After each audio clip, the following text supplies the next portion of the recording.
50 이후에는 근육 감소가 어느 정도 일어난 상태이기 때문에 이런 동작이 잘 안 됩니다. 이런 동작. 근육이 빠지게 되면 꾸부정한 자세, 그리고 옛날에 막 2계단씩 팡팡팡팡 올라가셨는데 이제는 1계단씩 올라가기도 버거운 상태가 되고요. 영상의학적으로 엑스레이나 MRI에 나타나지 않는 통증이 또 관절에서 올 수 있죠. 그래서 생존 근육을 잘 지키고 있을 때 자세도 좋고 관절이 건강하고 만성질환에 안 걸릴 수 있게끔 도와주니까 이것이 진짜 생존 근육인 것이죠. 인생 근육을 지키기 위해서는 무조건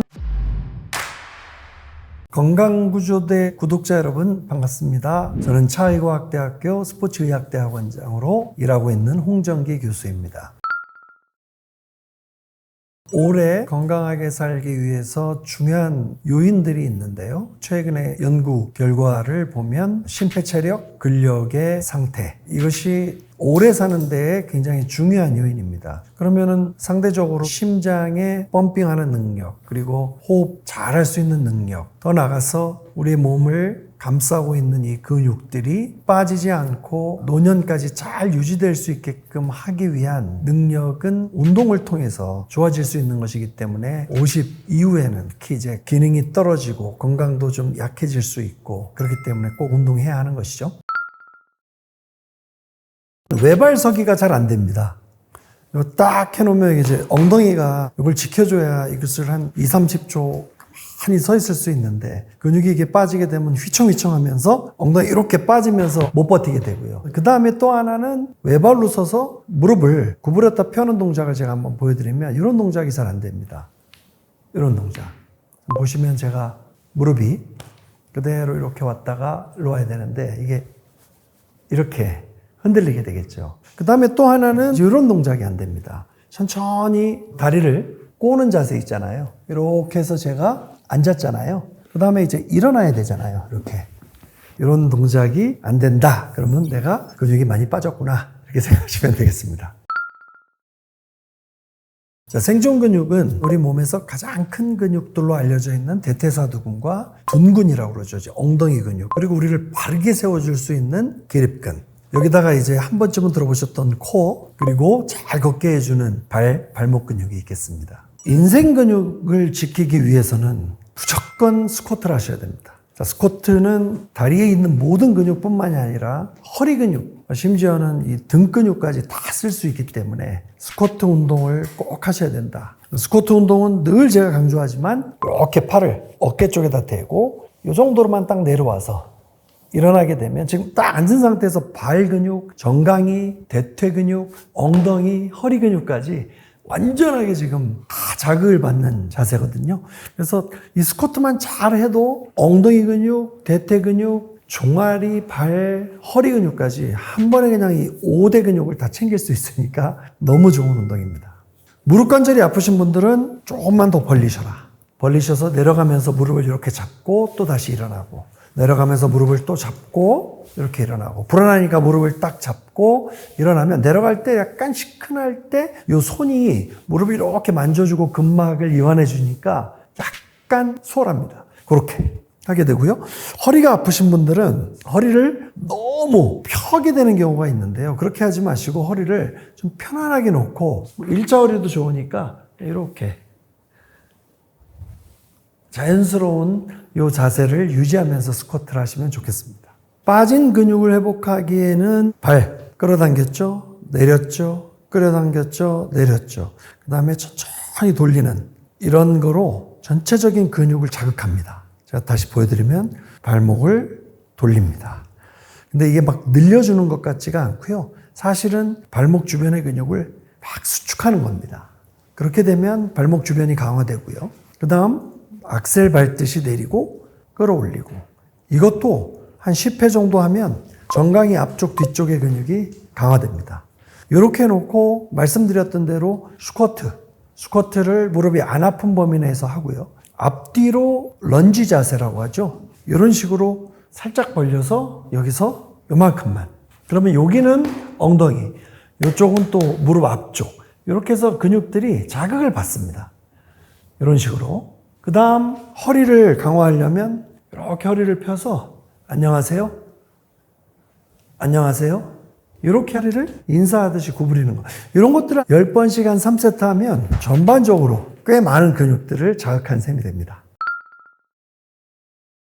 일단 근육이 감소되면서 자세가 변화되겠죠. 기립근이나 발근육 이런 근육들이 약해지고 게을러지고 힘을 잘 발휘하지 못하면 일단 꾸부정한 자세, 또 바르게 발목을 유지시켜 줄 수 있는 그 힘이 떨어지니까 한 번쯤은 들어보셨겠지만 족궁이 이렇게 무너지는 형태가 된다든지 발에 변형이 오게 되면서 무릎 고관절도 함께 변형이 되는 자세 이상이 오고요. 또 하나는 이제 근육이 빠지게 되면 우리가 건강하게 하기 위해서 인슐린 조절이 중요한데 대사적 기능이 떨어지게 됩니다. 근육이 빠지게 되면. 그래서 생존 근육을 잘 지키고 있을 때 자세도 좋고 관절이 건강하고 드신 음식들을 빨리빨리 소화해내고 혈당이 너무 높게 잡히지 않기 때문에 만성질환에 안 걸릴 수 있게끔 도와주니까 이것이 진짜 생존 근육인 것이죠. 근육이 빠지게 되면 일단은 걷는 게 느려지잖아요. 그리고 옛날에 막 2계단씩 막 팡팡팡팡 올라가셨는데 이제는 1계단씩 올라가기도 버거운 상태가 되고요. 그 다음 자꾸 앉아있는 시간이 길어지게 되면 자꾸 또 눕고 싶고 또는 서 있는 시간이 길게 되면 또 자꾸 앉고 싶고 이게 몸에 피로감을 좀 빨리 받게 되고요. 또 하나는 통증이 시작되기 시작합니다. 이게 영상의학적으로 엑스레이나 MRI에 나타나지 않는 통증이 또 관절에서 올 수 있죠. 근육은 관절을 잘 붙잡아 줍니다. 그래서 그 움직이게 될 때 뼈의 궤도를 잘 유지시켜 주는데 근육이 빠져버리면 불안정성이라고 하죠. 관절이 흔들리게 되는 겁니다. 즉 뼈의 궤도가 이탈하게 되는 것이죠. 이렇게 되면 이제 받지 않아도 돼야 될 스트레스들을 받게 되니까 또 문제가 됩니다.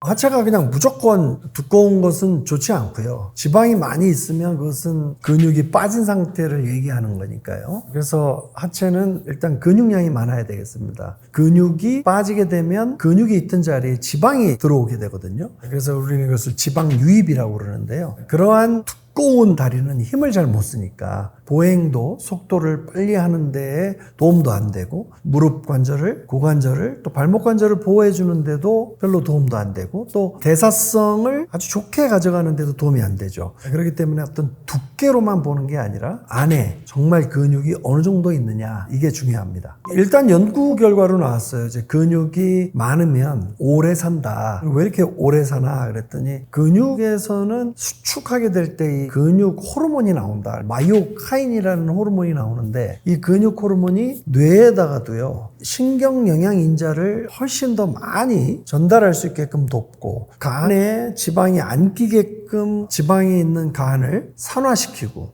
또 복부에 있는 지방도 산화시키고 이런 역할들을 하면서 혈관도 튼튼하게 하고 뼈도 튼튼하게 해줄 수 있는 이런 기능들을 하거든요. 그러니까 전체적으로 질환에 노출될 수 있는 가능성이 떨어지고요. 그렇게 됨으로 인해서 근육을 갖고 있는 사람들이 더 오래 산다라는 연구 결과가 나오는 것 같습니다. 50대에는 근육 감소가 어느 정도 일어난 상태이기 때문에 관절이 불안정하죠. 그렇기 때문에 젊었을 때를 생각하면서 무거운 무게를 든다거나 동작이 너무 빠르게 진행되는 운동들을 한다거나 또는 가동 범위를 너무 늘려야 되는 이런 운동을 하게 되면 부상을 당할 수 있습니다. 그러니까 여태까지 몸을 잘 안 쓰시다가 즉 운동을 안 하시다가 운동을 하게 되실 때는 옛날 생각하지 말고 이미 20년 정도는 내 몸이 기능을 잃었다. 약간은 뻣뻣해졌다. 약간은 약해졌다라고 생각하고 다시 적절한 수준부터 즉 기본부터 천천히 올리는 이러한 단계적 점진적 운동 방법을 사용하셔야 됩니다. 뭐 예를 들어서